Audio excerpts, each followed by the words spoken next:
Okay, let's dive right in. Consider this an urgent advisory for mainstream astrophysicists, because we're looking at a reality shift happening right now, pinpointed to February 24th, 2026. Now, I get it, this isn't standard textbook science, but the evidence that's emerging connects in some truly unexpected and fascinating ways. So, where do we even start? It all begins with one single, undeniable anomaly, something that seems to break the known laws of physics. Think of it as a cosmic glitch, and it's our first clue that something really big is underway. So here's the thing. In our universe, iron and nickel are like cosmic twins. They're forged together in the hearts of stars. You just don't get one without the other. It's a fundamental rule. And yet, this interstellar visitor, Comet 3I/Atlas, is venting tons of nickel vapor, with absolutely zero detectable iron. How is that possible? Well, the theory we're exploring suggests a pretty mind-bending origin. That this comet isn't from our reality. It came from a timeline where the rules of stellar fusion are just different. And this glitch, this impossible comet, it is an isolated event. No way. It's a symptom of something much, much bigger. We're talking about a massive recalibration in our local stellar neighborhood. It's like a celestial power grid is being switched on. The very foundation of this new model is the idea that our sun is not alone. It's believed to be part of a binary star system, locked in an ancient 26,000-year orbital dance with its partner, Sirius. And if that's true, it totally recontextualizes the precession of the equinoxes, that slow wobble of Earth's axis.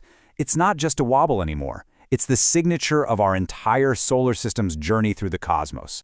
And in this cosmic dance, the star Arcturus plays an absolutely crucial role. It's the anchor. It's the stabilizing force. The theory is that right now it's forming a high-tension T-square alignment with Earth, the Sun, and Sirius. This creates this incredible geometric tension that's literally stretching our planet's magnetic field. So, you see what's happening here? We've got a driver, an anchor, and a conductor, all perfectly positioned to create a planet-wide circuit.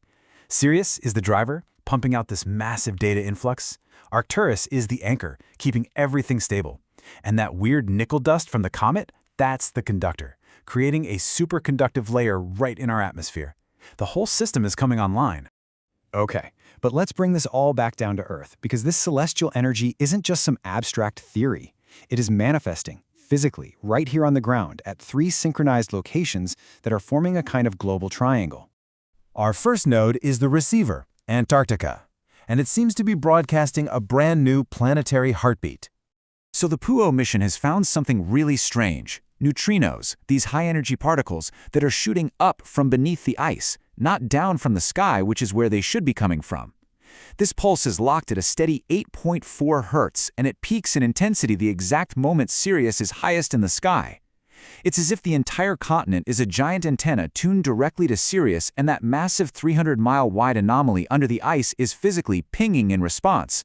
We are observing an active energy exchange. All right, our second node takes us to Hunan, China, and this is a wild one. Think of it as an ancient biological hard drive that is suddenly being rendered into our timeline. The story goes that over 50,000 of what are being called dragon fossils are emerging from the ground, and they are perfectly preserved. We're talking soft tissues, nerves, even eyeballs still intact. I mean, that's just biologically impossible, right? But here's the link. Seismic sensors at the site are reportedly vibrating at 38.88 Hz. That is the anchor frequency broadcast by Arcturus. The idea is that this frequency is literally unlocking a past that was frozen in time. And that brings us to our third and final node in Manapu, Peru, which reveals a piece of hidden ancient technology. Using tech that basically lets you see underground with cosmic rays, scientists found a massive, perfectly linear, 30-meter void deep beneath the desert floor, and this hidden chamber is supposedly resonating at 363.27 Hz, a key frequency from the Mayan calendar. What's crazy is that this is the same frequency detected in the tail of Comet 3I/Atlas. It's the operating system for the whole grid. This discovery completes the global triangle, linking the physics in Antarctica, the biology in China, and the technology in Nazca into one unified circuit. Okay, so a celestial power grid, impossible fossils, hidden chambers. Why should you care? Because this entire celestial circuit, this whole planetary upgrade, is designed to interface directly with human biology. This isn't just happening to the planet, it's happening to you. You ever feel like time is speeding up? Like the days are just slipping away? Well, this theory offers a cosmic explanation. For a long, long time, the Earth's natural heartbeat, the Schumann resonance, has been a steady 7.83 Hz. But now, it's being pulled up to this new 8.4 Hz pulse from the Sirius system. That's why linear time might feel like it's accelerating or just out of control. The planet's fundamental clock speed is changing. And here's the thing. Your body has the hardware for this upgrade already installed. Inside your pineal gland, you have tiny calcite microcrystals. When Arcturus emits its 38.88 Hz stabilizing frequency, those little crystals begin to vibrate in sympathy. This vibration, in turn, kicks your brain into a 40 Hz gamma brainwave state, the frequency of peak perception and insight.